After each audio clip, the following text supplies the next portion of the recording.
kita ambil janjinya dulu, Pak. Baik. Silakan.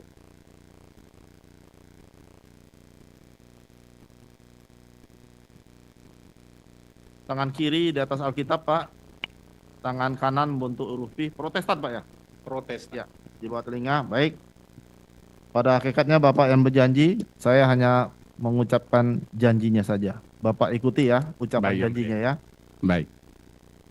Saya berjanji Saya berjanji bahwa saya bahwa saya sebagai ahli sebagai ahli akan memberikan akan memberikan pendapat pendapat yang sebaik-baiknya dan sebenar-benarnya yang sebaik-baiknya dan sebenar-benarnya menurut pengetahuan menurut pengetahuan dalam bidang keahlian yang saya miliki. yang saya miliki. Ya, silakan duduk, Pak.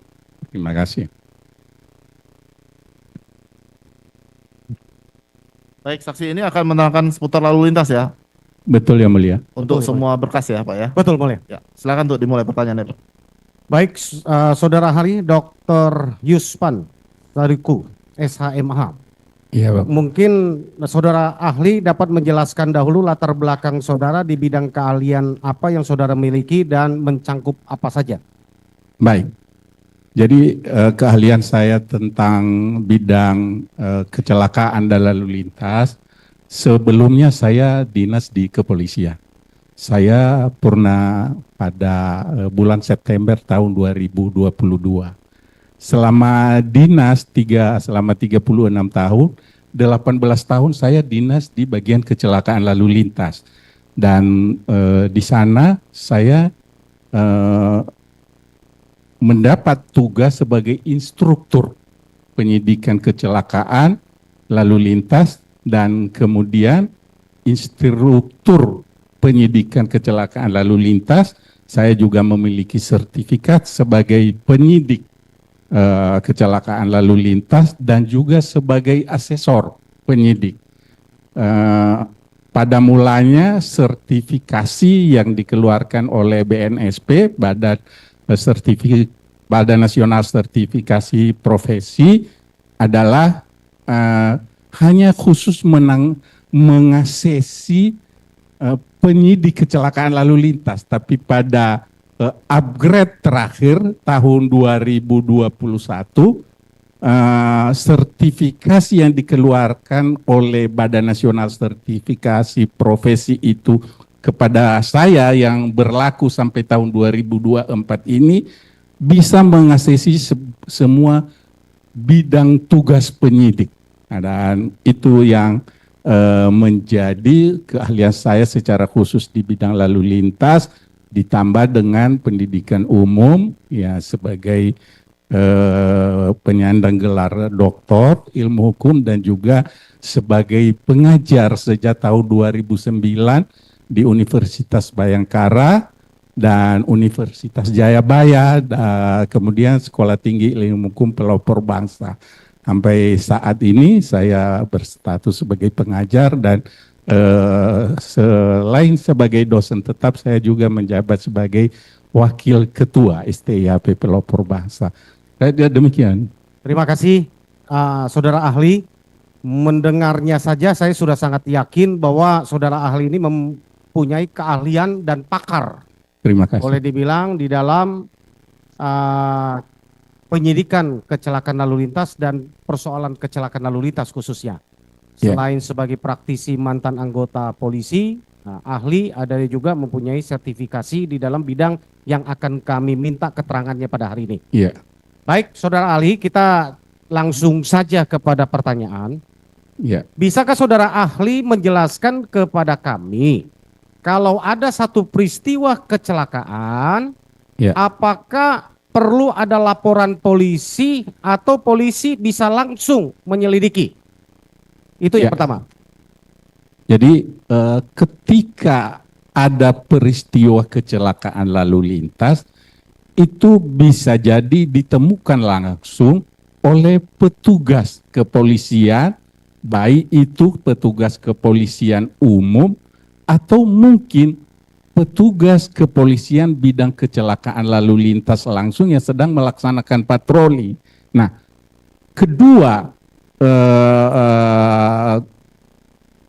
awalnya diketahui terjadi peristiwa kecelakaan lalu lintas ini, wajib dibuatkan laporan polisi. Oleh siapa? Oleh yang menangani, oleh bidang yang menangani proses hukum peristiwa kecelakaan lalu lintas. Demikian. Oke, supaya memperjelas ya ahli ya. Ya. Kalau ditemukan masyarakat umum ada satu peristiwa kecelakaan, maka masyarakat itu yang melaporkan membuat LP atau polisi yang membuat LP. Ya. Jadi yang membuat laporan polisi adalah petugas kepolisian berdasarkan laporan dari masyarakat yang melihat, mendengar atau mengalami peristiwa kecelakaan lalu lintas. Demikian. Itu wajib ya untuk dibuat LP-nya ya, laporan polisinya ya. Wajib setelah informasinya diyakini benar ada peristiwa kecelakaan lalu lintas. Demikian. Jadi LP-nya A atau B form ininya, modelnya. Nah, pengertian A atau B itu adalah kalau ditemukan langsung oleh petugas kecelakaan lalu lintas, yaitu modelnya namanya model A. Tapi kalau berdasarkan laporan dari masyarakat, itu menggunakan model B. Walaupun yang membuat laporan anggota polisi. Betul, karena memang kewenangan membuat laporan polisi adalah anggota Kepolisian Negara Republik Indonesia. Demikian. Oke, saya lanjut. Sesudah menerima atau menerima informasi dari masyarakat, lalu membuat laporan polisi, apa yang dilakukan polisi yang menerima laporan? Ya, sebelum membuat laporan polisi, bila berdasarkan laporan masyarakat, maka mendatangi TKP dulu. Ya, mendatangi tempat kejadian perkara dulu. Sesampai di tempat kejadian perkara, melakukan namanya TPTKP, tindakan pertama di tempat kejadian perkara. Itu tugasnya adalah mengamankan tempat kejadian perkara supaya tidak berubah dari keadaan sebenarnya setelah posisi akhir terjadi peristiwa kecelakaan lalu lintas tersebut. Nah, bila ini didatangi atau ditemui pertama oleh polisi umumnya bukan bidang menangani proses kecelakaan lalu lintas itu, tugasnya hanya sebatas TPTKP tadi, mengamankan. Untuk olah TKP ditunggu petugas yang memang membidangi proses hukum terhadap peristiwa kecelakaan lalu lintas tersebut. Nah, kalau tadi berdasarkan laporan kepada kepolisian umum, maka polisi yang umumnya datang tempat kejadian perkara itu wajib mengamankan dulu. Nah, pengertian mengamankan ini hal yang prioritas adalah memeriksa apakah ada korban yang masih perlu bantuan untuk perawatan supaya tidak mengalami kondisi yang lebih fatal, maka dia bisa memfoto dulu posisinya, menandai ya posisinya, baru memindahkan dan membawa korban tersebut ke tempat rumah sakit terdekat. Tetapi kalau tidak ada yang darurat perlu pertolongan segera, ya, korban yang ada di tempat kejadian, maka harus menunggu petugas khusus yang membidangi proses hukum kecelakaan lalu lintas tersebut. Nah, baru nanti mereka lah yang melakukan olah TKP, yang dalam olah TKP itu membuat sketsa tentang posisi, ya, posisi akhir, posisi sebelumnya, posisi saat terjadi benturan, dan posisi terakhir. Itu harus jelas dalam sketsa TKP.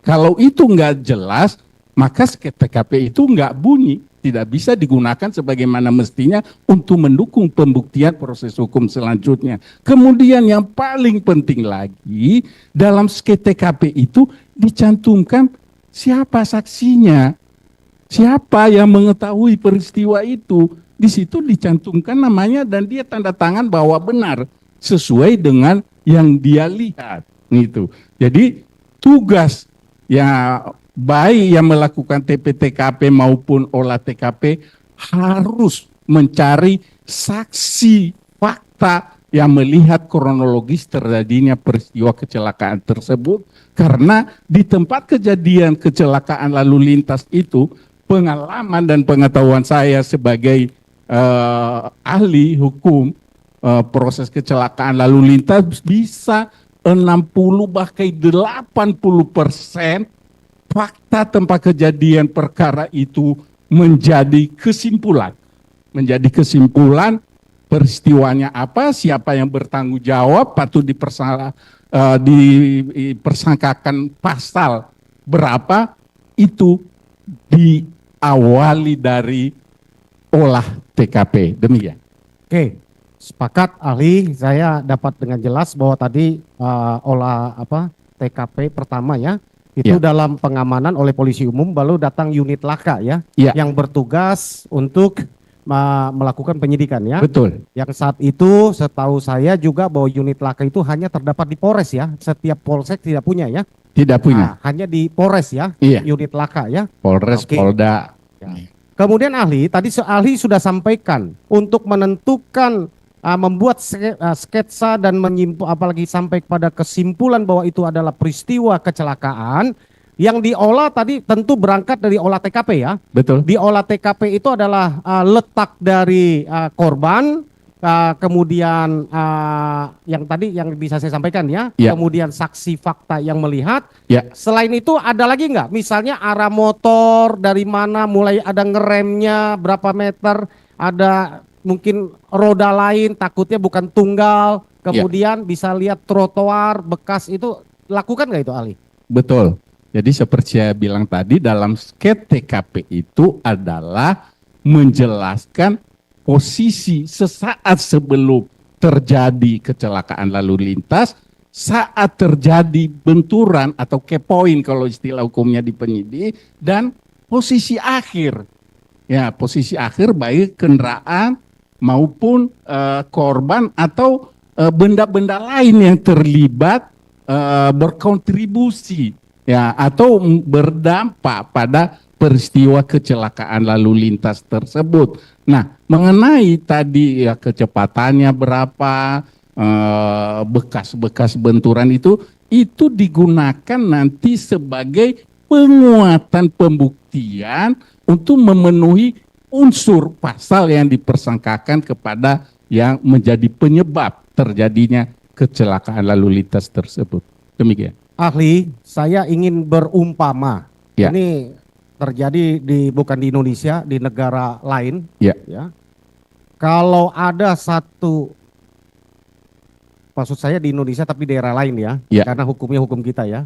Maksud saya ada kecelakaan nih, ya, ada kecelakaan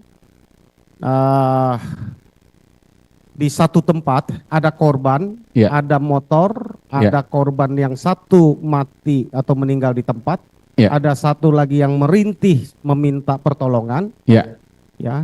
Lalu di tubuhnya misalnya ditemukan ada bekas luka tusuk, berdarah, baik si korban yang satu maupun korban yang kedua. Lalu di sekeliling di sekitar jalan menuju ke lokasi itu ada batu berserakan seperti sehabis tawuran. Ya. Kemudian ada barang bukti lain berupa bambu misalnya. Ya, ada di lokasi TKP, ya. Kemudian ada benda-benda lain ada di lokasi TKP. Apa yang biasanya dilakukan pihak kepolisian? Berkaitan dengan situasi TKP dengan beberapa benda yang ada di tempat itu, makanya saya sampaikan tadi yang datang ke TKP itu pertama sekali dia mengamati kondisi sekitar tempat kejadian perkara itu dan memfoto. Nah, memfoto kemudian menanda-nandai. Saya potong dikit ya, kali ya. Yang difoto sekitar lokasi atau bisa lebih jauh lagi? Foto itu bukan hanya satu, ada diambil khusus tempat kejadian perkara itu dari 4 posisi setidaknya, utara, selatan, barat, dan timur, dan juga ada foto yang melengkapi dengan mengambil jarak sekitar TKP, bukan hanya percis di lokasi tempat kejadian perkara, demikian. Kalau tadi ditemukan tadi ada luka bekas tusukan, mengeluarkan darah, ya senjata tajam lah ya. Iya. Ada bekas luka tusukan, ada batu tadi seperti bekas tawuran, dan juga ada benda lain, bambu dan yang lain. Iya. Apakah unit laka masih melanjutkan olah TKP atau dia panggil unit reserse umum yang lain? Ya, seperti saya sampaikan tadi bahwa prioritas yang dilakukan di TKP itu melihat apakah ada korban yang masih memerlukan bantuan segera supaya tidak bertambah parah kondisinya, itu bisa disegerakan untuk dibantu dan dibawa ke rumah sakit terdekat. Tetapi sebelumnya, saya ulangi lagi sekian kali, harus memfoto dulu ya posisinya itu supaya jelas bila di kemudian hari dilakukan rekonstruksi. Jadi fungsi TKP itu adalah untuk memastikan posisi TKP sebelum dipindah atau digeser gitu. Jadi saya ulangi bahwa bila ada korban yang memang memerlukan bantuan segera ya, untuk membantu tidak bertambah parah kondisinya, yaitu bisa dibantu di foto dulu, terus ditandai, ya baru bisa dibawa langsung ke rumah sakit terdekat. Maksud saya begini, Ali. Ya. Tadi kan kalau polisi masyarakat melapor ke Polsek misalnya, polisi umum, datang TP/TKP, mengamankan tindakan pertama pengamanan tempat kejadian perkara. Yang diamankan adalah TKP tidak berubah. Kemudian yang memerlukan pertolongan untuk diselamatkan nyawa, sesudah difoto didokumentasikan, ya. Lalu kalau TKP-nya itu di Laka Langkas baru dikoordinasikan ke unit laka. Datang nih unit laka menemukan kondisi bahwa korban yang meninggal itu ada bekas tusukan, di sekelilingnya ada bekas bambu katakan yang tajam yang bisa buat nusuk, ada batu yang berserakan. Apakah unit laka itu masih melanjutkan investigasinya atau dia wajib untuk koordinasi dengan reserse umum? Ya, saya sampaikan tadi bahwa prioritas tindakan yang datang lebih dulu di TKP adalah menolong korban tidak bertambah parah kondisinya. Jadi koordinasi tetap melaporkan dengan melihat ada tusukan ya, kondisi TKP ada bambu sehingga diduga itu tindak pidana umum bukan peristiwa kecelakaan lalu lintas. Maka dia tetap melaporkan ke Serse dan untuk penanganan segera. Namun dia dapat ya, karena saya katakan tadi prioritas utama adalah menolong korban yang masih memerlukan bantuan segera gitu. Demikian. Jadi kalau ada kondisi TKP yang ada selain tanda-tanda kecelakaan tunggal, maka wajib dilibatkan reserse umum ya, kalau ada dugaan pembunuhan misalnya ya. Betul, kalau ada dugaan. Nggak mungkin hanya unit reserse unit laka ya. Iya. Tidak mungkin ya. Tidak mungkin, tapi sebelum itu harus dipastikan dulu bahwa peristiwa itu bukan kecelakaan lalu lintas, ada tuh bekas tusukan tadi dan diperkuat dengan saksi. Ya bisa aja tusukan itu ya karena dia merosot, ada benda tajam di situ, bambu atau kayu, ya dia tertusuk gitu kan. Jadi dengan bekas tusukan tadi yang dilihat ada bekas tusukan, diperkuat dengan menanyakan ada tadi yang melihat di sekitar ini gitu kan. Jadi harus ada saksi yang menunjukkan bahwa dia ditusuk, jadi jelas tindak pidana umum, segera laporkan bidang reserse. Demikian. Artinya tadi saya pertegas bahwa unit laka pasti akan berkoordinasi dengan reserse umum ya, karena ada kecurigaan begitu ya. Apalagi ada bekas batu dan apa segala macam ya. Sesudah diolah TKP, apa yang dilanjutkan untuk menentukan bahwa itu kecelakaan atau itu katakan bukan kecelakaan?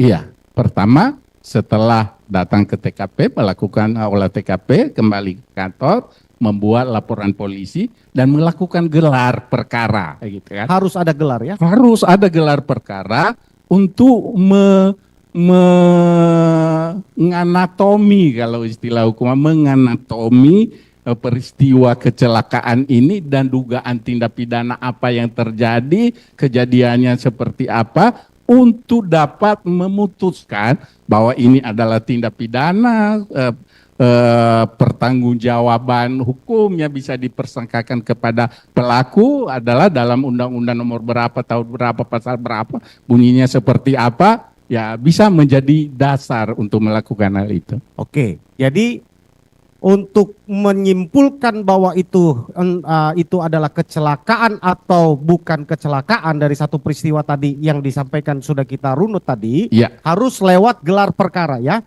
betul. Peserta gelar perkaranya siapa saja untuk kasus laka, Ali? Ya, gelar ini bisa dilakukan berkali-kali dan pesertanya sesuai dengan kebutuhan. Gitu. Jadi saya ulangi, bisa dilakukan berkali-kali dan dilakukan sesuai dengan kebutuhan. Apa yang akan disimpulkan maka disesuaikan peserta gelarnya. Kalau hanya dalam menentukan peristiwanya benar tindak pidana pembunuhan umpamanya atau penganiayaan dan ada fakta-fakta yang mendukung itu, ya maka bisa hanya dilakukan oleh tim saja dan kan ada struktur di komando itu kan. Kalau di Polres ada Polres, Wakapolres, Kasat-Kasat gitu, ada Kanit gitu kan. Nah, kalau kondisi bukti-bukti yang sudah ada tadi sudah hampir lengkap, maka bisa dilakukan oleh hanya unit saja karena yakin dengan fakta-fakta yang ada ini bisa menentukan bahwa ini tindak pidana yang bertanggung jawab siapa umpamanya atau masih dalam pencarian gitu. Ya bisa dilakukan hanya unit, bisa juga kalau memang masih banyak fakta yang belum bisa menyimpulkan tentang anatomi dari peristiwa dugaan tindak pidana yang terjadi tadi, maka bisa tingkat kasat, jajaran kasat. Jadi jajaran kasat itu ada beberapa unit gitu kan. Nah bisa juga sampai mengundang dari fungsi lain, ya dari propam, dari inspektorat gitu kan, dari wasidi gitu. Jadi lagi-lagi saya ulangi bahwa gelar perkara bisa dilakukan berkali-kali sesuai dengan kebutuhan. Tetapi saya tekankan bahwa dari awal tadi harus dilakukan gelar perkara untuk menetapkan satu peristiwa berikut penerapan pasal yang tepat dengan fakta-fakta yang sudah ada. Demikian. Oke, terima kasih ahli. Saya mau bertanya, ini penting. Ya. Kalau belum ditentukan ini kecelakaan atau katakan tindak pidana pembunuhan diduga atau lain, ada jenazah nih di mana, di rumah sakit ya, di rumah sakit ya. Iya. Nah, karena dibawa ke rumah sakit korban kan, ada jenazah. Diizinkan nggak untuk dimakamkan kalau belum ada kejelasan status bahwa ini adalah kecelakaan atau karena tindak pidana di luar kecelakaan? Iya, secara prosedur hukum, apalagi kematian yang mau dimakamkan itu adalah kematian tidak wajar gitu ya, sehingga patut diduga adanya peristiwa tindak pidana. Nah, dalam peristiwa tindak pidana ini ada dua pihak yang paling berkepentingan, dalam hal ini hukum atau negara dan juga keluarga dari korban atau yang meninggal itu. Jadi secara ketentuan normatif tidak boleh langsung dimakamkan sebelum ada kejelasan dulu penyebab kematian ini apa, sehingga bisa nanti dilakukan proses dan menuntut tanggung jawab yang memang menjadi penyebab dari peristiwa kematian itu. Demikian. Kalau nyatanya jenazah diizinkan dibawa pulang, ya, dengan kesimpulan katanya itu adalah kecelakaan, lalu pagi-paginya, kan ini peristiwa, katakan ada satu peristiwa terjadi jam 10 malam, Ya, ya. Lalu jam 1, jam 2 jenazahnya sudah diizinkan pulang atau Ya. paginya, subuhnya, ya, lalu besok paginya udah diizinkan untuk dimakamkan. Ya. Apakah ahli kebiasaan di kepenyidikan bahwa itu sudah pasti ada kesimpulan bahwa itu terang peristiwa itu adalah kecelakaan? ya. Kita tidak, saya selaku ahli tidak bisa langsung menjawab itu karena tidak mengetahui fakta administrasi yang sudah dilakukan oleh yang menangani saat itu. Tetapi yang saya mau sampaikan bahwa bila dibawa pulang jenazah itu, karena tadi saya sampaikan bahwa sebenarnya normatifnya harus dilakukan otopsi gitu kan. Nah, tetapi sering sekali ada permintaan dari keluarga untuk membawa pulang dan segera memakamkan jenazah tanpa melakukan otopsi, tapi itu harus dibuktikan dengan permohonan. Ada permohonan tertulis gitu, ditujukan kepada penyidik gitu, dan penyidik lah nanti yang berkomunikasi kepada rumah sakit bahwa sudah bisa dibawa pulang dengan alasan ini. Kalau tidak ada permohonan dan tidak ada persetujuan dari penyidik yang menangani itu, rumah sakit tidak boleh mengeluarkan. Oke. Jadi dasar rumah sakit mengeluarkan jenazah pasti ada persetujuan dari kepolisian ya. Betul, yang Ya, menangani yang menangani tersebut. perkara awal Iya. ya. Lalu sesudah dibawa pulang besoknya dimakamkan. Hari pertama, hari kedua, hari ketiga, hari keempat semua masih berjalan pada kesimpulan bahwa itu kecelakaan, tidak ada penyidikan, tidak ada tindak lanjut dari kepolisian untuk mengembangkan peristiwa itu, dan peristiwa itu sudah dianggap satu peristiwa kecelakaan murni. Ya. Lalu tiba-tiba 4 hari kemudian ada, berdasarkan informasi, ada anggota polisi yang bukan unit yang berkewenang ya, Ya. mengamankan, tapi bukan kesaksian ahli. Saya yang menyertakan kronologis. Ya. Ada satu peristiwa ya, Ya. bukan ini yang kita umpamakan tadi ya, melakukan penangkapan, investigasi, lalu berdasarkan keterangan menyimpulkan bahwa itu bukan kecelakaan. Peristiwa yang udah 4 hari lalu yang sudah dimakamkan tadi gitu Ya. kan. Tiba-tiba 4 hari kemudian ada polisi yang membuat laporan polisi mengatakan bahwa itu bukan kecelakaan tapi itu pembunuhan. Ya. Ya. Menurut ahli bagaimana secara administratif? Ya. Karena informasi awal dan penanganan awal hingga sudah diterbitkan laporan polisi, maka yang sejalan dengan kelanjutan dari laporan polisi itu ada penyelidikan, gitu kan? Ada penyelidikan. Penyelidikan yang harus dilakukan oleh yang menangani peristiwa tersebut adalah dimulai dulu secara administrasi, ada surat perintah penyelidikan gitu kan. Apa yang dilakukan adalah yang utama mencari saksi-saksi dan mengamati barang bukti, ya bisa tadi kendaraan, terus tanda-tanda di TKP, ya terus luka dari korban-korban untuk memastikan bahwa peristiwa tersebut adalah peristiwa kecelakaan lalu lintas yang kemudian ditingkatkan ke penyidikan, bersamaan dikeluarkan surat perintah penyidikan, dan selanjutnya peristiwa itu ditangani untuk memenuhi unsur dari pasal yang diduga dilanggar pada peristiwa tersebut, dan bila ada informasi seperti yang disampaikan tadi bahwa ada polisi yang mendapatkan informasi dan membuat laporan polisi bahwa sesuai dengan informasi dan fakta, yang harusnya ada fakta ya, lain bukan hanya informasi katanya gitu kan. Ya, harus ada fakta bahwa peristiwa itu bukan kecelakaan lalu lintas tapi adalah tindak pidana pembunuhan.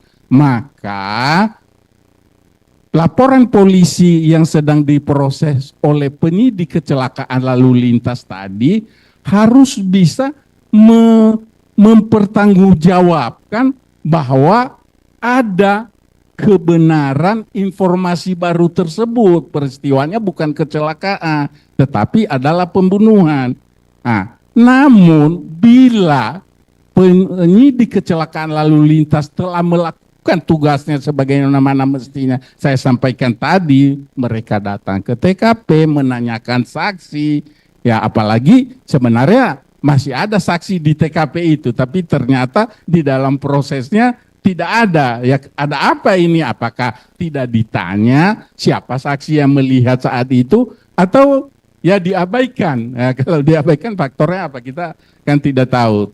Yang saya maksud bahwa petugas penyidik kecelakaan lalu lintas datang di TKP itu selain untuk memahami kondisi TKP juga mencari saksi yang mengetahui kronologis peristiwa tersebut.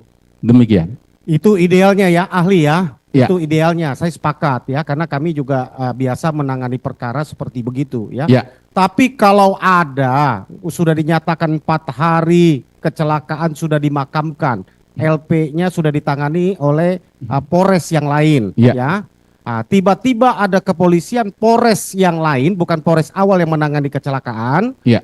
Tiba-tiba ada LP di sana tanpa koordinasi berdasarkan informasi, lalu mengadakan penangkapan dan di situ saya rasa keanehan-keanehan itu terjadi dalam sekian jam tanpa didahului penyelidikan, langsung LP tanpa penyelidikan langsung tetapkan tersangka, naik penyidikan terus gelar, nggak tanpa ada gelar terus menetapkan tersangka terus bergulir. Ya. Jadi menurut ahli secara administratif penyidikan ada di Polres A sudah berkesimpulan itu kecelakaan. Sudah dimakamkan 4 hari. Di Polres B 4 hari kemudian baru masuk laporan polisi tanpa ada saksi, tanpa ada barang bukti lain yang memadai ya, seperti yang tadi saya tanyakan, di lokasi tidak ada batu, tidak ada apa, tapi si laporan B ini yang di Polres B yang terbaru mengatakan ada kejar-kejaran, timpuk-timpukan, batu berserakan di jalan. Secara itu kan sudah tidak nyambung sebenarnya kan. Nah, terus berjalan nih secara administratif penyidikan menurut ahli. Ya, apa yang harus dilakukan Polres B yang menerima laporan tindak pidana lain selain kecelakaan tadi? Ya, jadi begini, penyidik itu independen. Dia tidak boleh dipengaruhi oleh situasi, tekanan atau pengaruh dari pihak lain. Ya, contohnya dengan informasi tadi ada polisi yang menemukan informasi, baru informasi ya, belum didukung fakta-fakta, terus membuat laporan polisi, terus sana proses, jadi otomatis yang penyidik kecelakaan tadi langsung dihentikan begitu saja, tidak bisa. Saya katakan penyidik itu independen. Ya, jangankan yang lain, pimpinannya saja tidak berwenang untuk mempengaruhi, ya, menekan, ya, memerintah merubah. Tetapi dia harus melakukan tugasnya secara berani, secara tegas, bahwa fakta-fakta yang dia dapat harus dia bisa pertanggungjawabkan. Jadi tidak berhenti begitu saja tanpa kejelasan laporan polisi dan hal-hal yang sudah dilakukan tadi. Kalau memang menurut hasil yang dia dapat dalam melakukan penyelidikan atau penyidikan itu bukan kecelakaan lalu lintas, maka bila dalam tahap penyelidikan, ya dia harus membuat laporan hasil penyelidikan yang mengatakan bahwa bukan tindak pidana kecelakaan lalu lintas, maka kemudian harus diikuti dengan surat penghentian penyelidikan, perintah penghentian penyelidikan. Begitu juga kalau sudah masuk tahap penyidikan, harus ada, ya kita kenal secara umum SP3 gitu kan. Jadi SP3 itu surat perintah penghentian penyelidikan atau penyidikan gitu kan. Nah, harus ada itu. Kejelasan itu, kalau itu enggak ada, hanya dihentikan begitu aja karena mendengar ada proses hukum lain dengan dugaan tindak pidana lain lah gitu, pembunuhan atau apa gitu, tidak boleh seperti itu. Harus dituntut tanggung jawab penyidik ini untuk menjelaskan kenapa dia menghentikan tugas penyelidikan atau penyidikan yang dia buat. Dan itu secara tertulis, administrasi yang Bapak tanya tadi kan, ya harus ada itu. Kalau itu tidak ada, berarti ya bisa dituntut tanggung jawab yang menangani ini. Kenapa? Ada apa? Gitu dan seterusnya. Oke, ini memang aneh ya, tanpa ada bukti awal, hanya berdasarkan keterangan, karena saat itu yang ada hanya visum dari rumah sakit Gunung Jati. Ada satu rumah sakit, saya mohon maaf, ada satu rumah sakit ya. Sedangkan autopsi itu dilakukan baru 6 hari kemudian sesudah penangkapan. Ya, ditangkap tanggal 31 Agustus, otopsi itu tanggal 6 September. Jadi kira-kira 6 hari kemudian lah. Jadi boleh dibilang saat dilakukan penangkapan itu at least hanya berdasarkan keterangan dari saksi. Tidak ada barang bukti lain. Ya, dia berani melakukan. Ya, tadi ahli sudah sampaikan itu sangat melanggar ya. Kita mau sampaikan, yang saya mau sampaikan sesuai dengan keahlian ahli adalah kalau itu berproses, laporan yang sedang berproses sebagai kecelakaan tunggal itu yang sudah kesimpulan awal itu sampai hari ini belum pernah ditutup. Apakah sampai hari ini masih terbuka?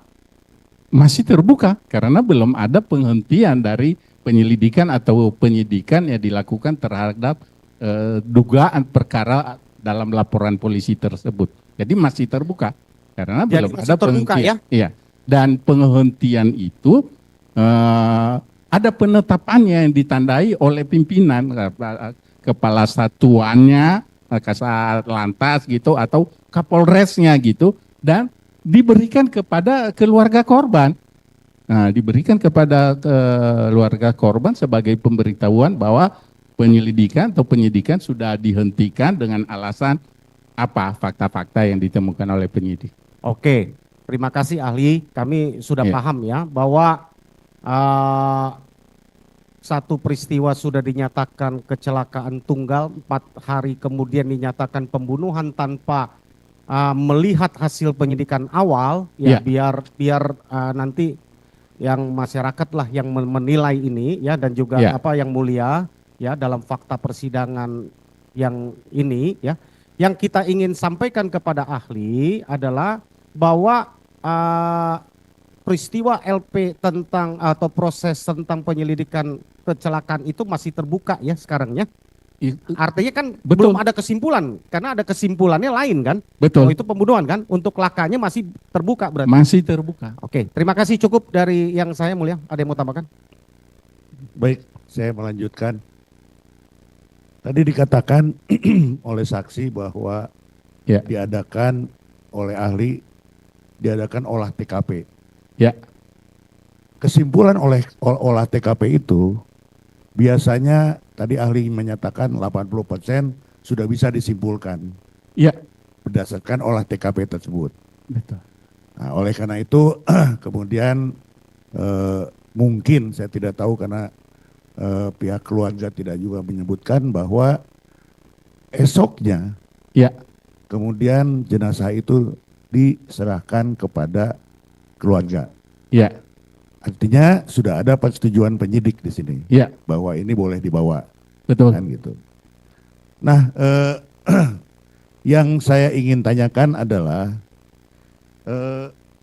kalau ini disimpulkan sebagai kecelakaan, karena udah boleh dibawa pulang dan sudah dikuburkan, berarti udah selesai dong.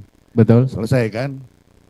Nah, pertanyaan saya adalah selesainya ini tadi kan dikatakan oleh adanya surat dari hasil gelar yang dilakukan oleh Lantas yang menyatakan ini selesai penyelidikan dengan kesimpulan kecelakaan. Kira-kira gitulah ya.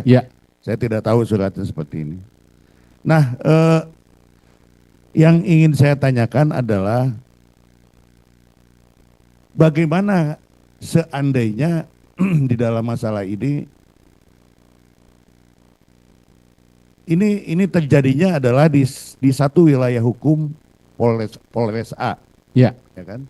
tadi sudah disampaikan oleh rekan saya bahwa ini sudah ditutup, kemudian beberapa hari kemudian dan ditutup malah dengan adanya visum, Ya, pemeriksaan luar ya. ya, Sudah selesai bahwa ini kecelakaan gitu. ya, Nah, pertanyaan saya selanjutnya, ketika ini kemudian disidik oleh Polres lain ya, yang tempus dan lokusnya juga sama, ya, ya kan? Nah, apakah ini ada benturan kepentingan ya, atau apakah ini menurut Perkap atau menurut apa yang saudara ahli ya. ketahui, apakah hal tersebut dibolehkan atau kemudian atau apa yang bisa disampaikan oleh ahli? Iya. Jadi saya sampaikan tadi bahwa penyidik itu independen, tidak boleh dipengaruhi oleh pihak manapun, tetapi dia harus tegak lurus untuk membuat terang dugaan tindak pidana yang sudah diawali dengan membuat laporan polisi tadi. Gitu. Jadi kalau yang meninggal itu dibawa pulang, harus sudah mendapat dulu fungsi pendukung pembuktian terhadap si jenazah itu. Nah, itu makanya tadi saya sampaikan prosedurnya harus ada permohonan dengan alasan apa dari keluarga.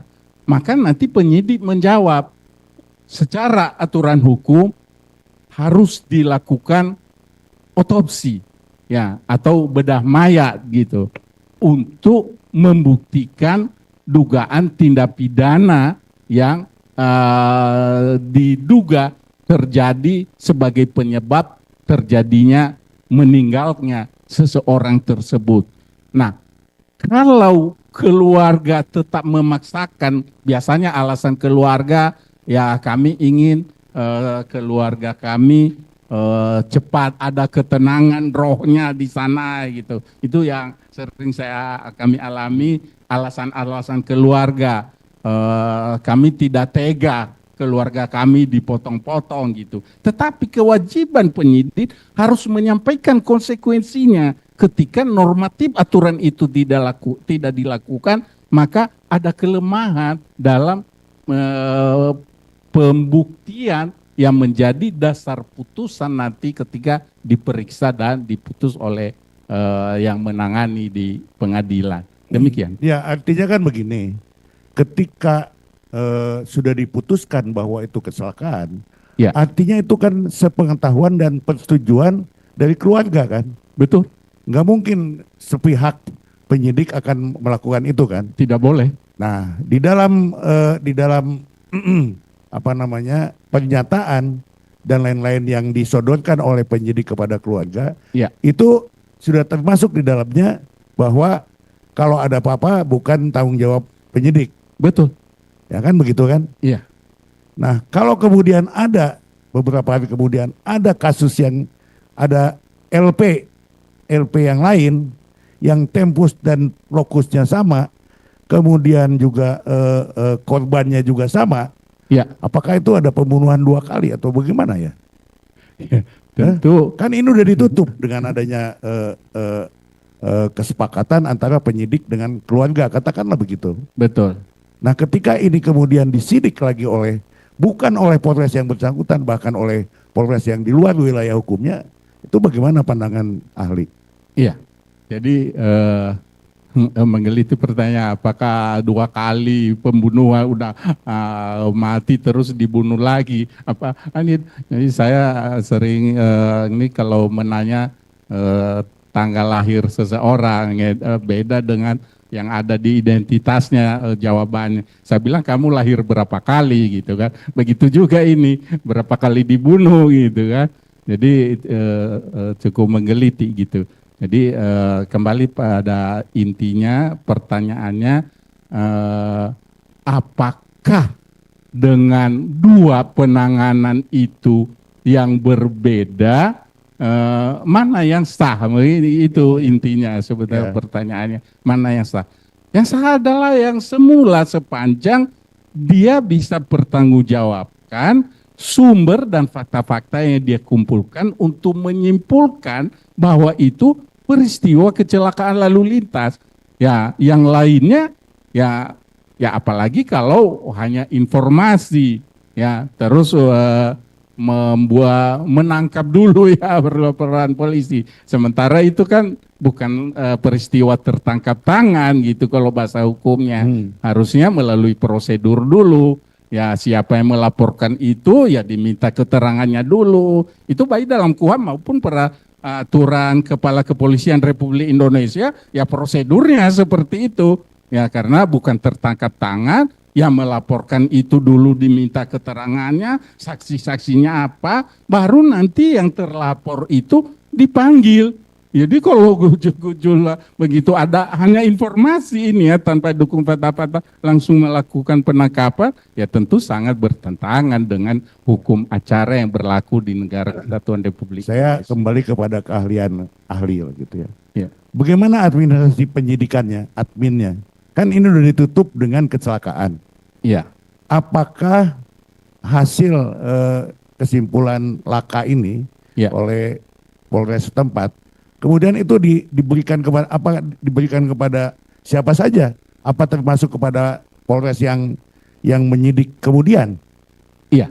Jadi kalau dalam penyelidikan atau penyidikan yang dilakukan oleh fungsi kecelakaan lalu lintas ternyata pada akhirnya bukan kecelakaan lalu lintas, maka prosedurnya ada pelimpahan. Nah, ada pelimpahan berkas namanya. Jadi buktinya pelimpahan gitu dan administrasi yang dia lakukan sepanjang proses itu turut dia serahkan gitu bahwa ini yang kami lakukan ternyata bukan kecelakaan lalu lintas. Nah, itu pun ya karena yang menangani sebagai dugaan tindak pidana umum tadi ya melakukan prosedur yang saya sampaikan, ya diminta keterangan dulu siapa yang bisa menerangkan bahwa yang terjadi adalah peristiwa pembunuhan, berikut saksi-saksinya, ya baru nanti memanggil yang dilaporkan itu. Demikian prosedur. Jadi pelimpahan itu adalah satu kewajiban. Kalau peristiwa itu ternyata bukan peristiwa kecelakaan lalu lintas. Ya ini bukan kecelakaan. Kemudian yang lalu lintas kemudian jadi pembunuhan gitu loh. Iya, kalau dia menemukan fakta-fakta itu seperti itu, maka wajib ya. Wajib dia limpahkan ke bagian yang berwenang menangani dugaan peristiwa tersebut. Demikian. Ya, terima kasih. Karena in kasu di kasus di berkas yang kamu terima nggak ada itu pelimpahan itu. Iya. Ada yang mau nambahkan? Silakan, Pak. Oke. Silakan. Terima kasih ahli. Iya. Saya mau tanya, apabila pada saat polisi tiba di suatu TKP Ya. atas laporan masyarakat Ya. terjadi suatu kecelakaan. Ya. Apabila itu ternyata kecelakaan tunggal, Ya. biasanya kebijakan daripada kepolisian bagaimana? Ya. Kalau itu kecelakaan tunggal dan memang yang menyebabkan kecelakaan itu misalnya dia hanya sendiri, ya maka proses hukumnya akan dihentikan nanti penyidikannya gitu, penyelidikan. Tetapi kalau pengendara ya masih sudah meninggal, padahal pada peristiwa itu ada korban yang mestinya dia bertanggung jawab, misalnya penumpangnya gitu, atau dengan peristiwa itu yang menabrak rumah di pinggir jalan atau orang yang ada di pinggir jalan, maka seketika yang mengemudi kendaraan itu masih hidup, bisa dituntut tanggung jawabnya. Jadi saya pertegas bahwa tanggung jawab pengendara yang menyebabkan kecelakaan lalu lintas itu Jangankan terhadap dampak di luar kendaraannya. Bila ada penumpangnya saja, walaupun itu keluarganya sekalipun, ya kita kenal ya cukup sempat viral, ya Saiful Jamil ya itu ya istrinya penumpangnya. Ada lagi kejadian di Solo, itu penumpangnya anaknya meninggal, ya bapaknya diproses tanggung jawab hukumnya. Karena di dalam hukum ya orang per orang bertanggung jawab. Bukan karena hubungan keluarga, apalagi kalau penumpangnya itu orang lain dan dia masih hidup, maka dituntut tanggung jawab pidananya sesuai dengan proses hukum yang berlaku. Demikian. Oke, jadi kalau bisa saya pertegas bahwa pengendara suatu kendaraan yang mengakibatkan kecelakaan dan matinya si pengendara itu maupun penumpangnya, si pengendara itu bisa dituntut. Secara pidana gugur demi hukum sesuai dengan pasal 77 KUHP. Tapi intinya ada tindakan pidana yang dilakukan oleh si pengendara motor tadi. Walaupun gugur, karena kematiannya kan gugur. Ya, Tapi apakah tindakan dia menimbulkan kecelakaan itu bisa dipidana? ya kalau mati jelas gugur. Nah, tetapi bicara apakah sebenarnya ada tanggung jawab hukum pidananya gitu kan. Ya itu tadi sebenarnya ada berdasarkan fakta-fakta yang bisa dibuktikan bahwa memang ada kelalaian dia gitu kan. Ya bisa juga itu kan penyebab kecelakaan ini bisa faktor kendaraan, bisa faktor jalan, ya bisa juga faktor manusia atau faktor alam gitu ya. Ya kalau faktor alam itu ya tidak bisa dituntut tanggung jawab. Tetapi kalau ada faktor kelalaian pengemudi itu, ya maka bisa dituntut tanggung jawab pidananya sesuai dengan proses aturan hukum yang berlaku. Oke, sepengalaman ahli, Ya. berapa persen tingkat kecelakaan yang timbul akibat ini tadi faktor manusianya? Ya. Di dalam pada saat manusianya dalam keadaan tidak sadar, misalnya terpengaruh oleh alkohol ataupun obat-obatan terlarang. Ya. Berapa banyak berdasarkan pengalaman selama ini kejadian yang diakibatkan oleh mabok ataupun terpengaruh obat terlarang? Iya, kalau bicara secara pasti ya itu harus melalui data statistik, tetapi secara gambaran umum dengan lamanya saya berdinas di bidang penanganan kecelakaan lalu lintas selama 18 tahun, ya mungkin bisa diperkirakan penyebab terjadinya kecelakaan lalu lintas akibat dikemudikan orang yang dipengaruhi oleh obat-obat terlarang atau minuman terlarang sekitar 5%. Ya, Tapi sekitar akibatnya selalu fatal tidak menurut pengalaman ahli? lebih banyak akibatnya yang fatal karena dia tidak bisa berkonsentrasi sebagaimana mestinya untuk menguasai dan mengemudikan kendaraannya. Jadi pada umumnya fatal sekali pada peristiwa yang disebabkan oleh pengemudi dipengaruhi oleh obat-obat terlarang atau minuman keras. Jadi kemungkinan kecelakaannya tidak terlalu banyak, tetapi akibatnya selalu fatal. Selalu fatal. Terima kasih. Nah, pengalaman tentunya ahli berpengalaman di dalam penanganan laka lantas. Ya. Dan tentunya ahli banyak berhubungan dengan barang-barang bukti yang ada di lokasi TKP. Ya. Masuk misalnya apabila pengendara motor, ahli tentunya bisa melihat dari keadaan helm Ya. si pengemudi, ahli bisa tahu bahwa helm itu adalah akibat kecelakaan atau bukan. Ya. Apakah ahli bersedia untuk kami tunjukkan helm melalui izin yang mulia bahwa benar tidak helm dalam keadaan begini itu akibat kecelakaan?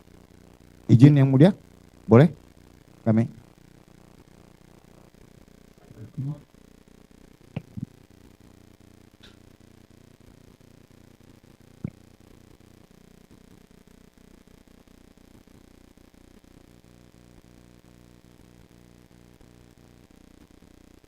Helm ini ditemukan di kamar mayat. Helm ini ditemukan di kamar jenazah RSUD Gunung Jati Ya, di sekitar 1 jam setelah ditemukannya adanya korban di flyover Talun. ya. Nah, kalau menurut pengetahuan ahli, ini helm akibat kecelakaan atau bukan nih? Kerusakannya.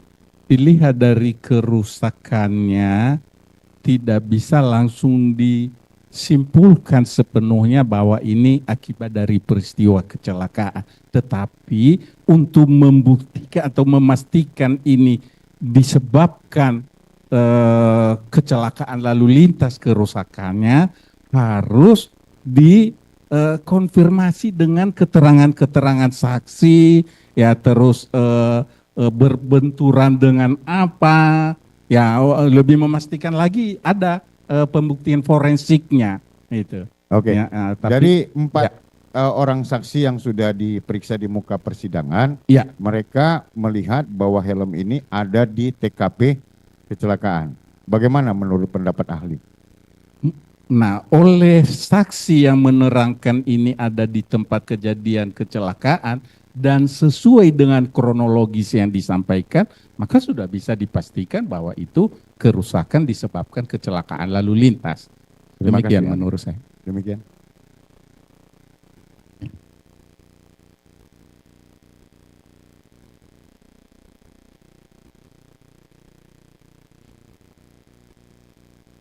Demikian dari saya, Yang Mulia. Mungkin ada rekan lain.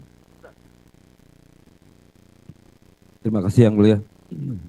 Ahli, saya ingin fokus ke kapasitas penyidik Iya. laka lantas.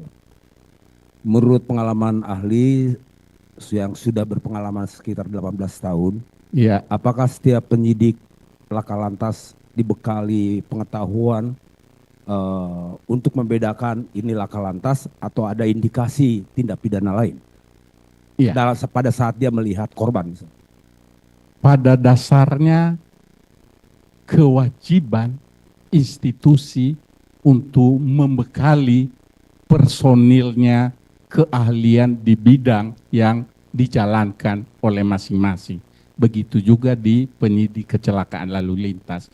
Berbagai upaya institusi melakukan pembekalan pengetahuan untuk menangani peristiwa kecelakaan lalu lintas itu secara profesional, proporsional, dan prosedural. Ya, namun tidak menutup kemungkinan masih belum merata mendapat kesempatan pembekalan itu, atau ya juga sudah mendapat pembekalan melalui ada namanya pendidikan kejuruan, ada proses pelatihan-pelatihan.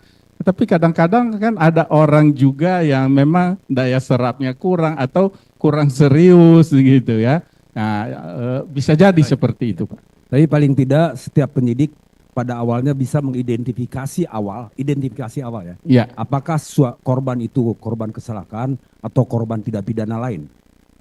iya, Bisa tentu punya kemampuan itu. harus memiliki kemampuan itu. Harus. Ya.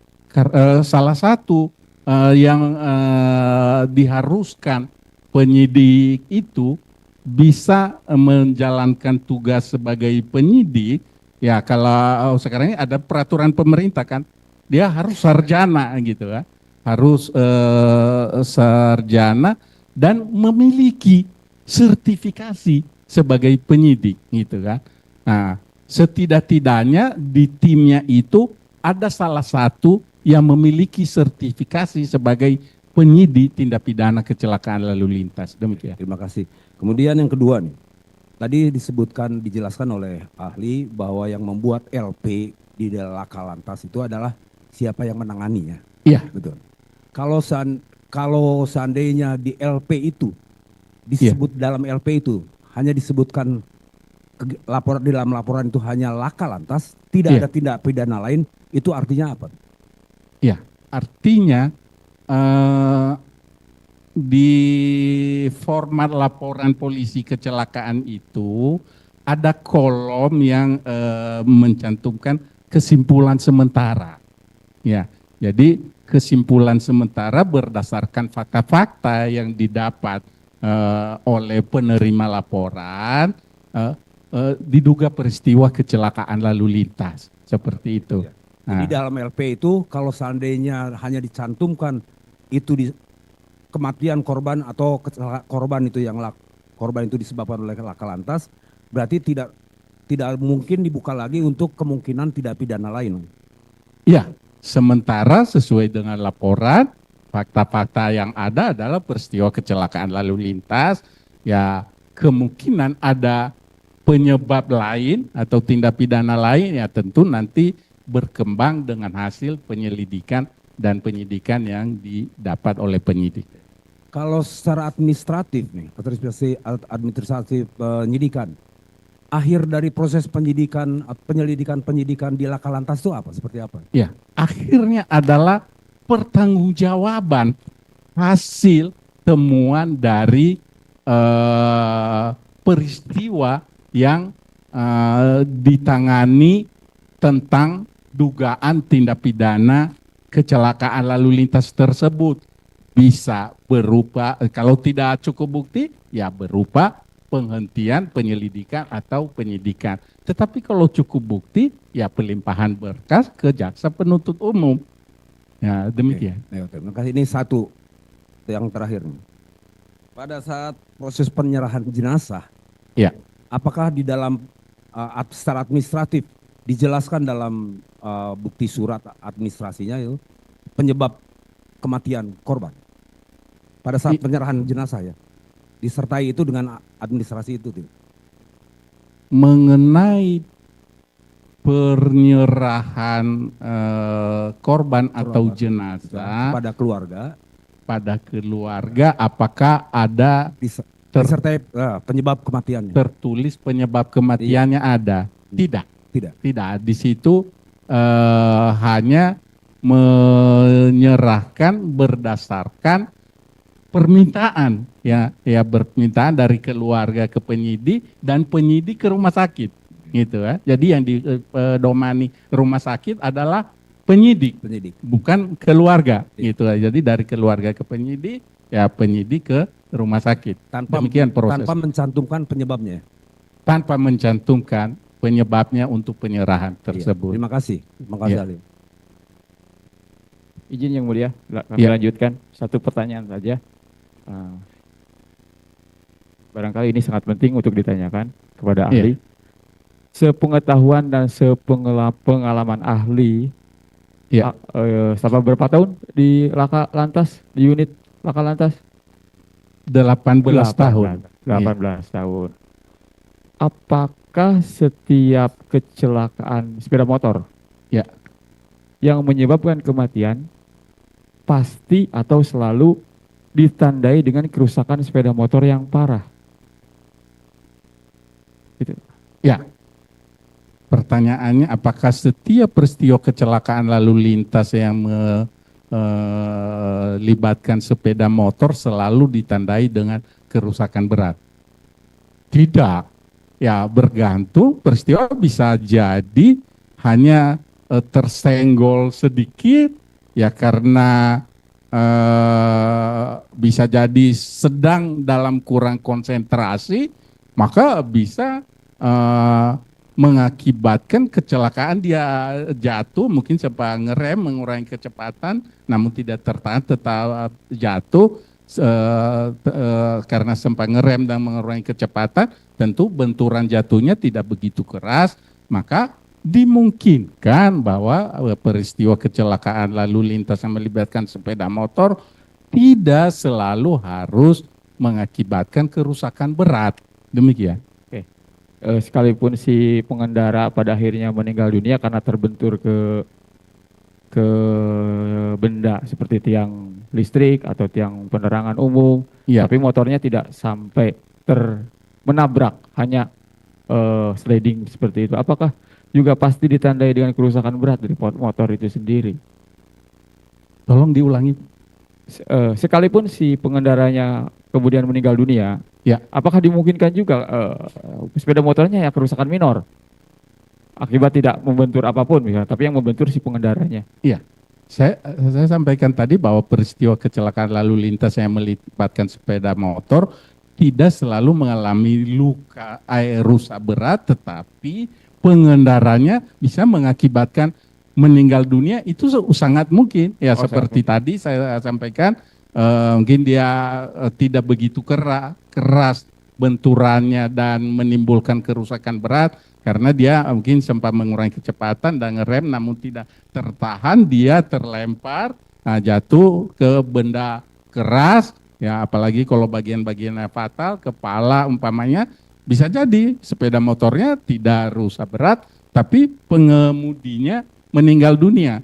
Jadi dalam Undang-Undang Nomor 22 Tahun 2009 yang mengendalikan sepeda motor atau kendaraan yang digerakkan oleh mesin dan mekanik itu namanya pengemudi, bukan pengendara. Kalau di Undang-Undang 92 dulu, Undang-Undang Lalu Lintas tahun 92, namanya pengendara. Jadi makanya saya selalu menyebut pengemudi. Jadi semua kendaraan yang digerakkan oleh mekanik atau mesin itu pengemudi namanya. Oke, cukup. Ya. Mohon dicatat Yang Mulia pertanyaan ini untuk menjawab, karena dalam perkara ini Pak Rudiana tidak mempercayai ini kecelakaan karena motornya kerusakannya minor. Itu saja Yang Mulia. Cukup Yang Mulia.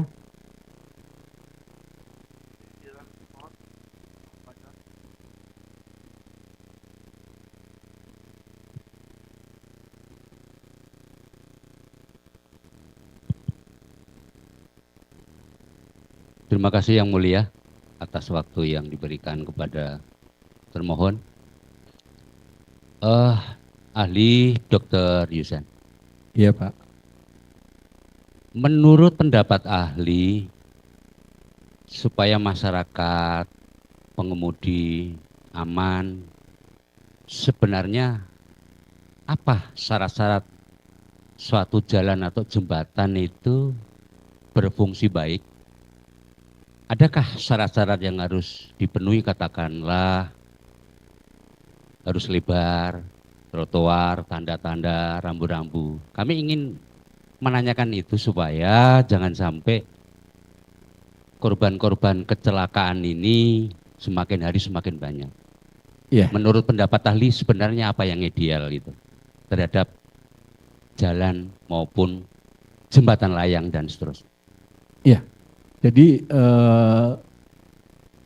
berbicara tentang faktor jalan yang memenuhi syarat keamanan untuk menghindari terjadinya kecelakaan lalu lintas dan mengakibatkan korban, di dalam Undang-Undang Lalu Lintas Nomor 22 Tahun 2009 ada beberapa instansi yang dipadukan untuk menilai kelayakan untuk keselamatan pengguna jalan itu, yang disebut forum lalu lintas.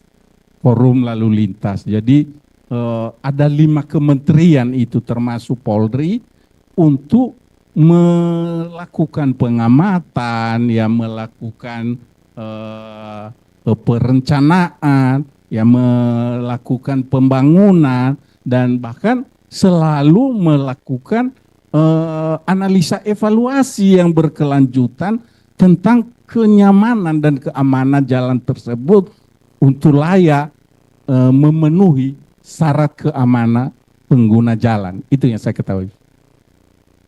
Kesimpulannya berarti mesti ada rambu-rambu, tanda-tanda, lampu penerangan yang cukup. Apakah itu termasuk? Termasuk itu dalam upaya ya forum tadi untuk menyediakan layanan jalan yang nyaman dan aman bagi penggunanya. Di antaranya yang Bapak sebutkan termasuk rambu-rambu. Demikian. Selanjutnya ahli. Tadi ahli menjelaskan bahwa seket TKP itu adalah paling penting, bahkan 80% fakta di lapangan akan menjadi kesimpulan. Ya. Kemudian harus jelas posisi awal akhir, termasuk siapakah saksi-saksi yang melihat, mendengar, mengetahui sendiri. Ya, Di lapangan banyak sekali pengendara di belakang itu ketika terjadi kecelakaan itu kadang-kadang takut untuk membantu. ya, Saksi juga kemarin dihadirkan hanya sebatas melakukan pemotretan, ya, hanya motret helm atau apalah dan lain sebagainya. Tapi dia tidak, mohon maaf, tidak berusaha untuk membantu atau paling tidak ya, korban menolong. ya. Apa yang menyebabkan hal ini sehingga kadang-kadang masyarakat takut dipersalahkan jika yang bersangkutan nanti menyelamatkan kondisi korban. Apalagi posisi korban ada di tengah, lalu lintas terus bergerak. Ya. Bagaimana masyarakat harus bertindak mengenai hal ini? Sementara, mohon maaf, katakanlah kantor polisi Iya. jauh atau memang tidak ada patroli. Ya, jadi inti dari pertanyaannya bahwa masyarakat kita ketika menemukan kejadian kecelakaan lalu lintas ada yang tidak melakukan pertolongan, gitu ya. Apa saja penyebab masyarakat bersikap seperti itu pertanyaannya ya Pak. Nah, jadi yang pertama dulu kita harus memahami bahwa secara aturan hukum wajib bagi yang melihat orang membutuhkan pertolongan untuk dilakukan pertolongan. Kalau tidak melakukan maka dia diancam hukuman malah kan. Tetapi kenapa budaya masyarakat kita yang Bapak maksud tadi tidak mau menolong tadi ya bisa jadi itu beragam penyebabnya. Ya beragam ya bisa ya memang ya moralitas kemanusiaan kebersamaannya kurang dan bisa juga karena masyarakat kita pada umumnya nggak mau repot gitu ya. Nggak mau repot. Saya pernah ya sedikit cerita karena berkaitan dengan pertanyaan Bapak menangkap penjambret di lampu merah gitu. Nah, saya menangkap orangnya berikut barang bukti pisau ya gitu, berikut kalung yang dirampas lagi nganter di lampu merah gitu. Saya serahkan di polsek gitu kan. Nah, diterima oleh polsek. Korbannya ini tidak mau jadi saksi korban di polsek gitu kan. Maunya bagaimana supaya kalungnya kembali itu saja gitu kan. Nah akhirnya tidak ada proses pidananya kan ya, polisi nggak mungkin ya, memproses dengan ketidakbersediaan korbannya untuk menjadi saksi korban gitu sehingga ya pelakunya dilepas gitu kan.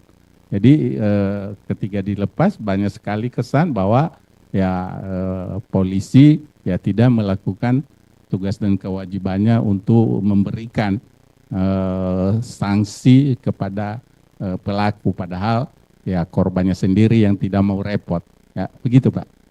Selanjutnya ahli.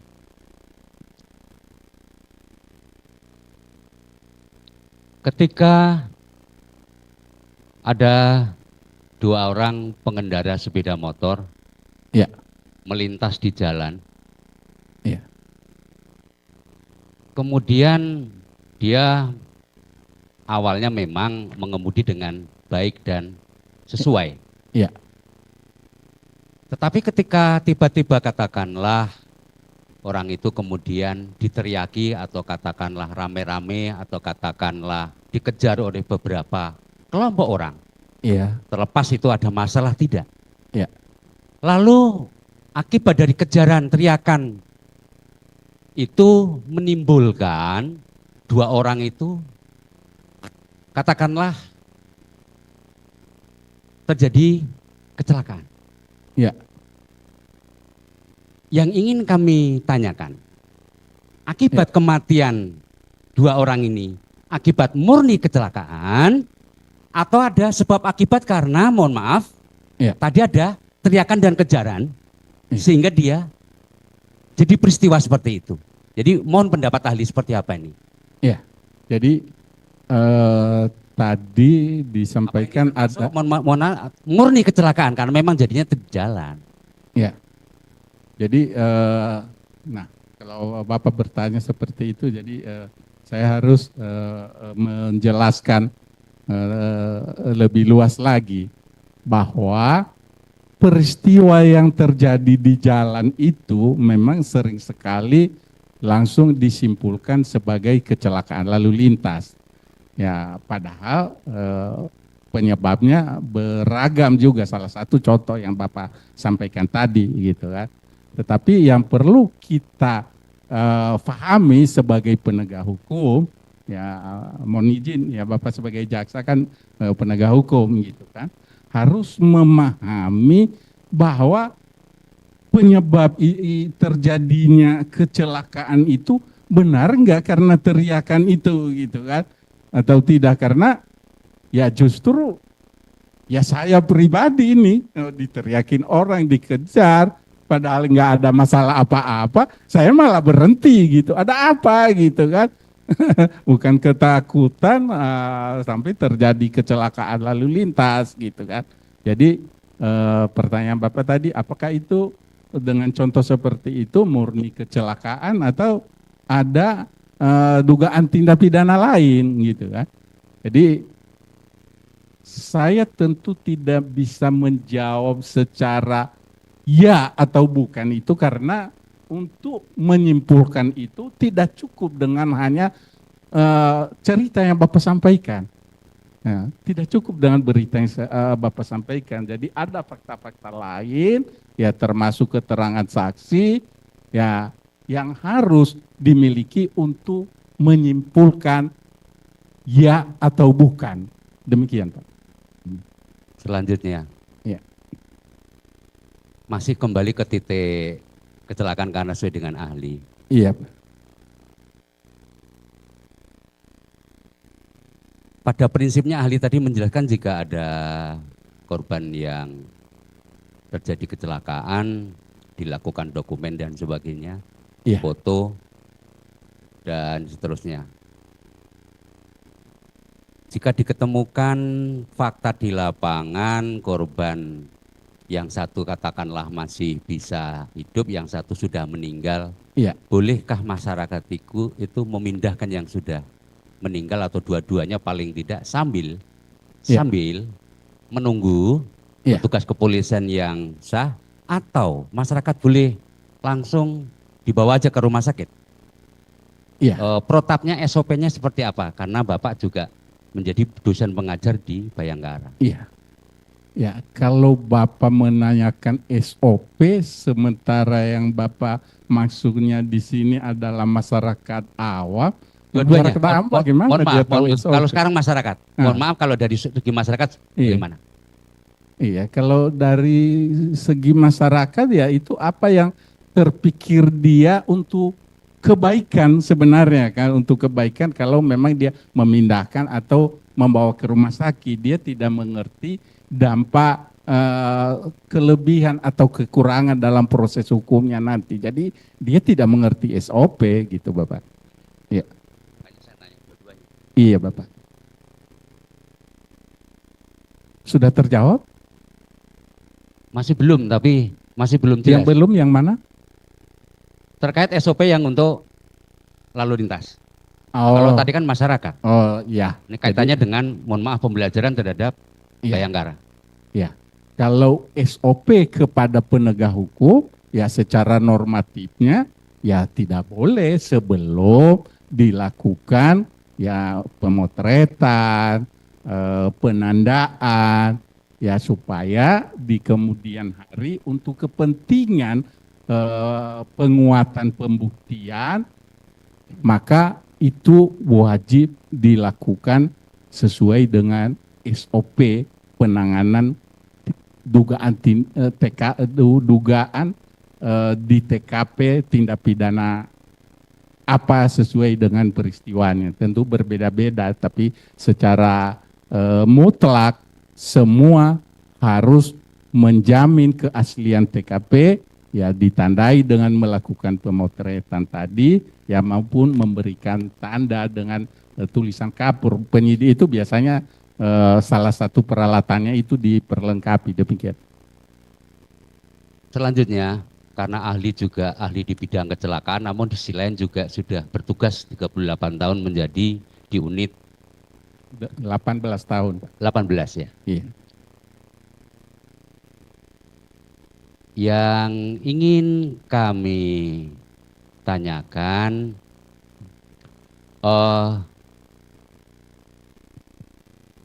pokok-pokok hanya untuk memperjelas. Isi sketsa TKP yang paling pokok yang ada di dalam berkas itu apa saja. Kemudian selama saudara ahli sebagai katakanlah penyidik di Laka Lantas ya. Iya. Jika itu terjadi kecelakaan parah atau katakanlah menyebabkan meninggal dan sebagainya. Iya. Pada umumnya apakah ada tanda-tanda goresan-goresan pengereman atau bekas-bekas yang ada di, mohon maaf, di aspal itu tuh ya, sebagai bukti pengumpulan data untuk mendukung bahwa ini terjadi? Seperti apa menurut pendapat ahli? Ya, jadi sket TKP itu isinya adalah keadaan TKP sesaat setelah peristiwa kecelakaan lalu lintas. Jadi sebelum berubah atau bergeser sedikit pun. Nah, untuk memastikan itu, ya saya ulang kesekian kali tadi, pemotretan dan pemberian tanda gitu kan. Dan itu bisa bernilai, ya saya ulang, itu bisa bernilai kalau ada saksi yang membenarkan sket itu. Kalau tidak ada yang membenarkan sket itu, nggak ada nilainya, hanya katanya. Ya, kira-kira itu yang bisa saya jawab dari pertanyaan Bapak. Ya. Jadi petugas sketsa hanya melihat kejadian, kemudian melakukan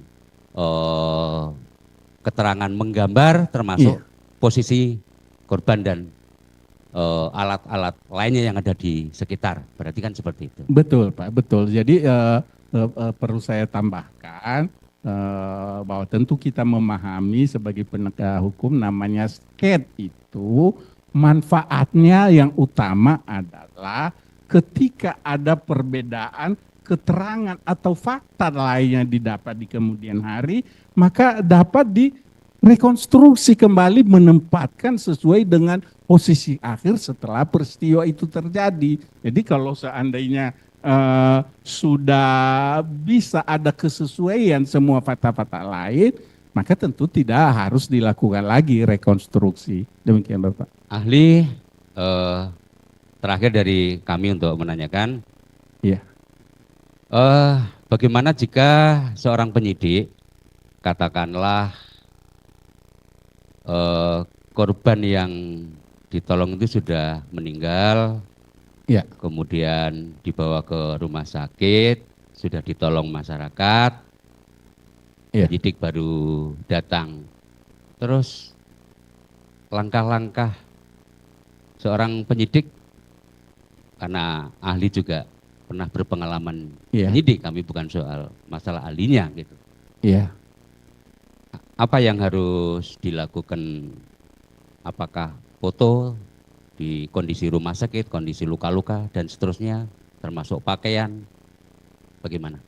Ya, jadi tugas yang menangani atau penyelidik atau penyidik suatu peristiwa pidana itu, baik itu peristiwa pidana kecelakaan lalu lintas maupun lainnya, adalah melakukan penyelidikan dan mengumpulkan bukti-bukti yang terkait, yang kemudian pada endingnya adalah mencari kesesuaian, ya, mencari dan menemukan kesesuaian untuk dapat menyimpulkan, ya, untuk dapat menyimpulkan peristiwa apa yang terjadi, dapat dituntut tanggung jawab siapa, ya, dengan dasar hukum apa, ya, tentu sesuai dengan fakta-fakta yang telah dilengkapi oleh penyelidik atau penyidik. Demikian.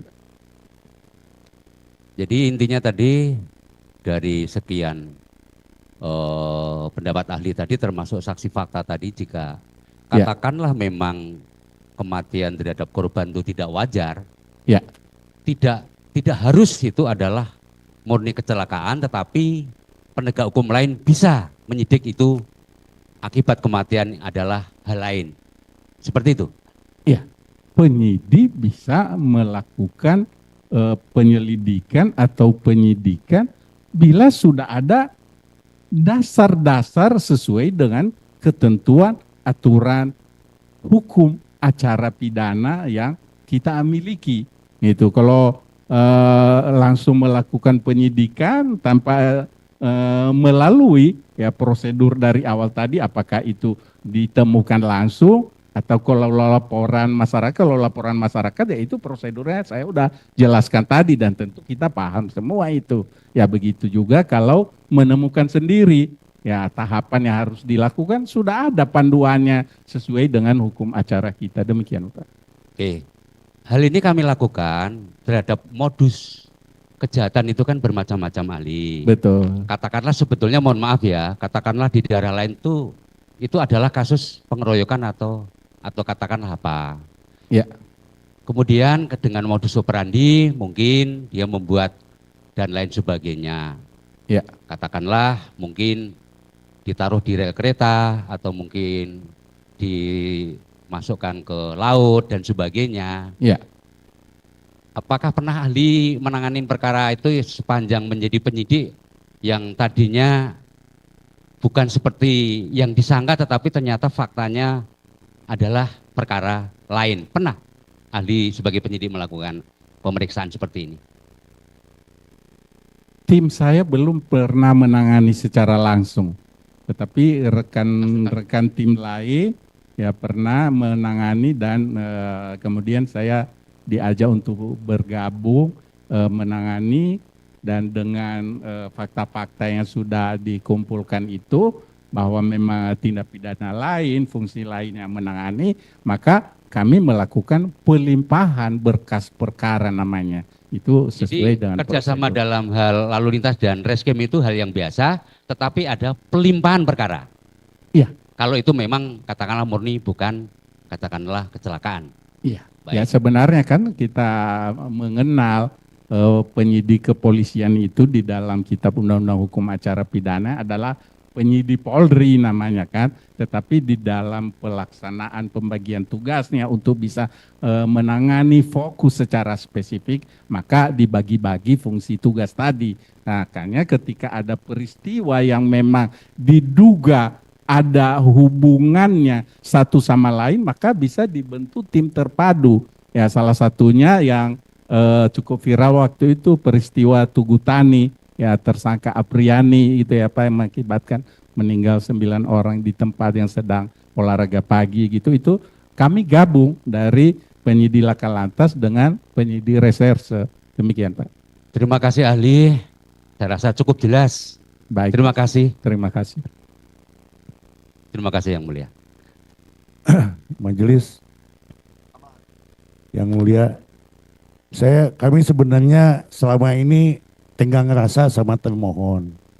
Tapi dalam pemeriksaan ini jadi permohon jadi ngambil posisi kami. Kami kan pemohon PK yang luar biasa. Fungsinya termohon ini hanya menanggapi, tidak setuju, keberatan, selesai. Tidak kemudian dia nanya, itu kan posisinya kami.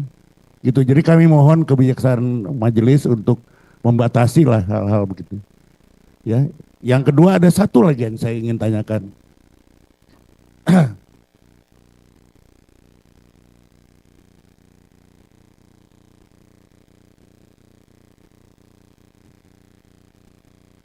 Ahli begini. Ya. Termohon. Ini ada permohonan visum dari kepolisian tanggal 27 Agustus 2016. Terhadap Vina, pemohonnya adalah Lantas. Tetapi di tanggal yang sama, hari yang sama, ini pemohonnya Reskrim. Padahal laporan pembunuhan itu tanggal 31 laporannya. Ini gimana, Pak? Ini bagaimana pendapat ahli? Iya, Jadi pengajuan visum itu ver et repertum adalah kewenangan bahkan kewajiban ya yang menangani dugaan peristiwa tindak pidana gitu kan. Nah, karena ini awalnya ditangani oleh penyidik kecelakaan lalu lintas, maka dialah ya mengajukan visum et repertum ke rumah sakit yang berwenang mengeluarkan itu. Nah, ketika kemudian oleh Satuan Fungsi Reserse mengatakan mengajukan visum juga pada tanggal justru sebelum tanggal laporannya, nah itu unik alias aneh menurut saya. Oh, belum menangani peristiwa itu sudah mengajukan visum, gimana ceritanya? Saya nggak bisa pahami. Satu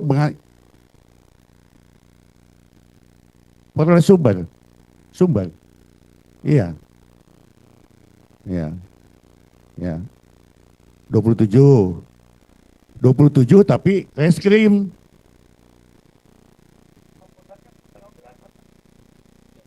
Ya. Ini RSUD Gunung Jati 22 yang mulia. Ini RSUD, ini RSUD Jati. Nah, ini tanggal barunya diajukan oleh Polres Sumbar tanggal 27 Agustus, diajukan oleh Lantas. Nah, kemudian oleh Polres yang sama pada tanggal yang sama diajukan atas nama reskrim di penomoran suratnya ini. Nomor 7 sama. Ah, beda. Yang mulia, ini nomor yang reskrim itu nomor 190. Yang reskrimnya kapan? Tanggal 27 juga.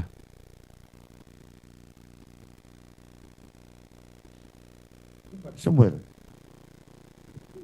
juga. Jadi karena ini baru kami temukan, kami akan jadikan novum.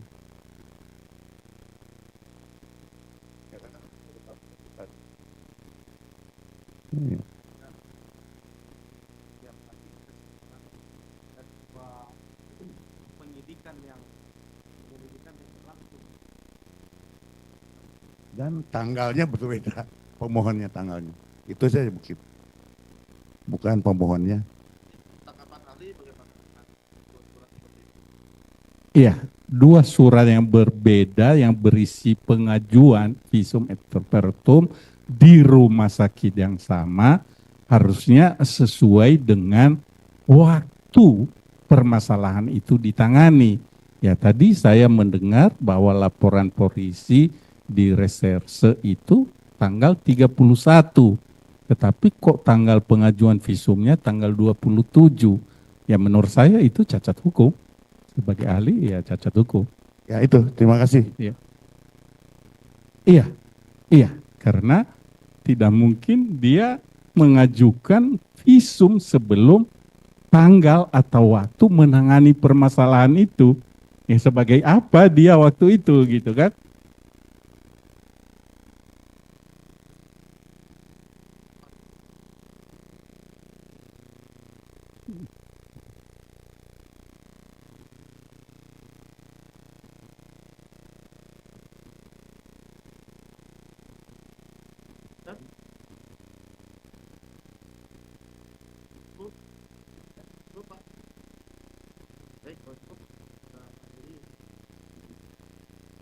Termohon cukup ya. Para pemohon nggak tahu ya tentang keterangannya. Oke, baik. Ahli mau ada yang disampaikan lagi?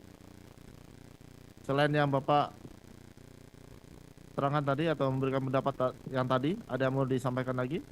Cukup? Ya, sedikit saja yang mulia sebagai ahli, sebagai pemerhati hukum, ya kita sudah memahami fakta-fakta proses hukum yang ada ini, yang memiliki kewenangan untuk menyimpulkan, ya memutuskan dengan berbagai pertimbangan fakta-fakta tadi.